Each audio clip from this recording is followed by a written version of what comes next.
I heard you need help with your expander. Let me show you. Okay, this is an example of a lower expander, lower removable expander. Blue part is the acrylic. You've got a center screw right in the middle there, and you can see it's like in between two bars, and the screw is in the middle, and there's a hole there. Then there's arrows on the sides that point the direction you're supposed to turn the device. Then on the sides of the expander, in our case, the way that we build them, we have these little metal wires that are built into the acrylic, and those grab around the teeth, and that's what helps hold the expander in place. That's the back side of the expander. Sometimes the expander acrylic can rub up against your gums, and you just need to let your provider know so that it can smooth them out. Right? Be careful with those wire projections on the sides. If you're lifting the expander up and down, biting into place, you can bite those off, and then you might have to replace it if it becomes functional, less functional, not functional. Okay, that's an example of how you put it in, right? Finger pressure, put it down. Sometimes as you wear it, you take it in and out, it gets loose over time, so your orthodontist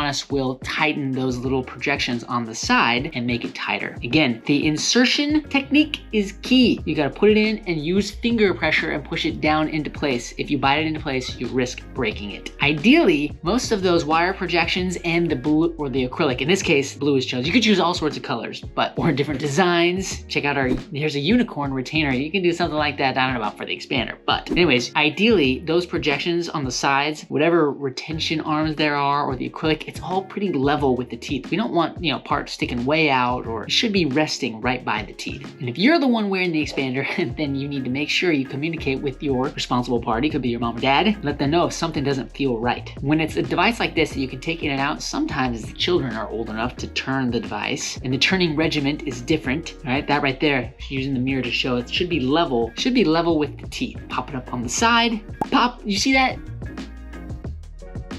She lifted it with her tongue. That was on purpose. I told her to do that, but that was to show you that we do not want you to do that. Do not lift this with your tongue intentionally unless asked. It's not that it's going to break it, but it can increase the risk of breaking the device. We don't want that. There are other types of lower expanders. They can get glued in, so it just depends. There's not necessarily a better. When you glue it in, it's just there. You can't take it out. You don't have to worry about it. You got to clean around it, but with it's removable, you can take it out. There might be some convenience associated with that, eating, speaking, things like that, but you have to maintain it and make sure it goes all the way down when you're putting it back in, things like that. You definitely can lose those lower ones. This is a blue key, expander key. It's got a little wire projection. You can see that there, and it's got a white circle thing that rotates. You take that wire projection, you got to stick it in the expander hole. There's a screw, it's a circle. The screw that runs in the middle of the expander that you have to turn, it is cylindrical, okay? And there are 3 different holes in that screw. When you turn one with the key, when you turn it, you should turn it all the way so that you see the new hole, right? 3 holes, right? When you turn it, a new hole should reappear. And if you get it only part of the way, then trying to get that expander key into it is gonna be really tricky. So you gotta make sure you get it all the way through. With the lower expander or an upper expander that you can take in and out, you could turn it outside of the mouth. Again, you just gotta make sure. Here it's showing you that you gotta follow the directions of the arrows when you turn it. That's there to help, right? And you turn it backwards, you rotate it.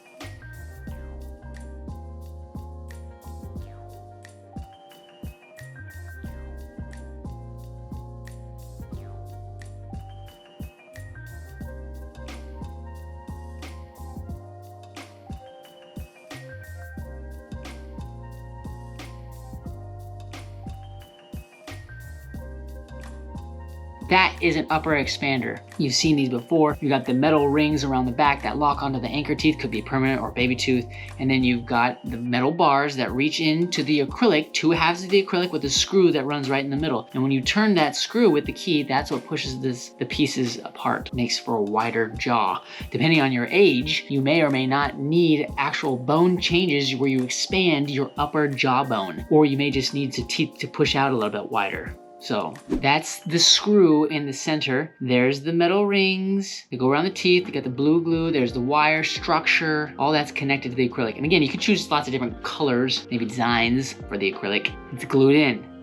You can't get it out. I mean, you could if you really wanted to. You gotta watch out for, crunchy things, doing crazy things, biting on bottle caps. Just take good care of the appliance and it should stay in the mouth. On occasion, sometimes you're pushing really hard, you're turning, puts a lot of pressure and the expander breaks away from the glue and the mechanical retention around the teeth. You just communicate with your provider, let them know what's going on. So the same key for the top and the bottom. You gotta find the hole, right? Find the hole with the expander key, make sure it goes in. I like to start on the side and then rotate it, and then I grab a finger on the side and help push in. Can't really see right there. All right, so when you're turning the key, because the top one doesn't come out, make sure that whoever's got the expander in their mouth is laying flat or even laying with their head even further back. So like off a couch, off a bed, don't fall off, but tilt it way back and make sure you've got good light so that you can see what's going on. See how I grab on the side of this key? I'm trying to demonstrate. When you push it back, you push it in, it rotates backwards, and then you kind of have to come back out and down. If you just pull it straight back, it's gonna undo what you just did. In the hole, push it back, it rotates, and then you come out and back, kind of like you're going towards the throat, and then you come back out. That's good technique. You get the expander, I do it from the side, get the expander into the hole,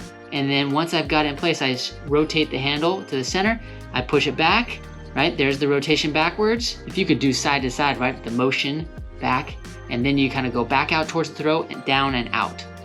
Back out, down and out. So you don't undo what you just did as far as the expansion. And then if you happen to have a removable expander or even any sort of removable device, it's got to be in your case. I know a doctor, a real handsome man, that says it's not in your face, it's got to be in the case and no other place. Maybe somebody else came up with it, but I'm giving him credit right now. So you've got to make sure it stays in the case, or better yet, in your mouth where it's supposed to be. So those are some things hopefully you got to see in the video, right? Expanders, they're not crazy tricky. They definitely are new. There's gonna be some speech, you know, getting used to. You gotta get used to the way you talk after you get the expanders in. You gotta make sure you take good care of them. Make sure they're in the case. If they come in and out, you've gotta clean around them. Use the toothbrush, right? You know, it's hard to clean around the expander on top because it doesn't come out. Typically, or any of them don't come out, you've gotta, you know, brush around them. Maybe you don't have to use a water pick, but you could. Watch out for sticky, hard foods. That can increase your risk for breakage. And cavities, just because it's hard to clean around them. Probably one of the trickiest parts to make it work is to get the key in the hole, expander hole, and turn it effectively. But once you get the hang of that, it's good. Some really good tips for those are, remember, make sure the person is laying down flat, head back really far with good light, find the hole, put the key in the hole. Once it gets in there, you work it back, and then the technique to get it out, you gotta go back a little bit further and then down and outside, so you don't down and out of the mouth. That way you don't undo what you did. So talk with your provider about how many turns you're supposed to do. Everyone might be a little bit different, but you'll want to communicate with them and make sure you pay attention to how many times they turn. Hopefully this video helps if you are trying to turn your expander with some, generally speaking, these are techniques that you can apply to help with your expanders. So hope you like this video. If you are anxious to get an expander, come find us. We may not give one to you, but if you need it, we'll teach you how to use it. If you know of a friend that needs an expander, show them this video. Or if they have an expander and they need help turning it, show them this video. Like the video, share the video, subscribe to the channel because of the video so that we can continue to open your eyes to the wonderful world of straight teeth and beautiful bites. That's all I've got, just a little PFOing so you know where you're going. Packard out.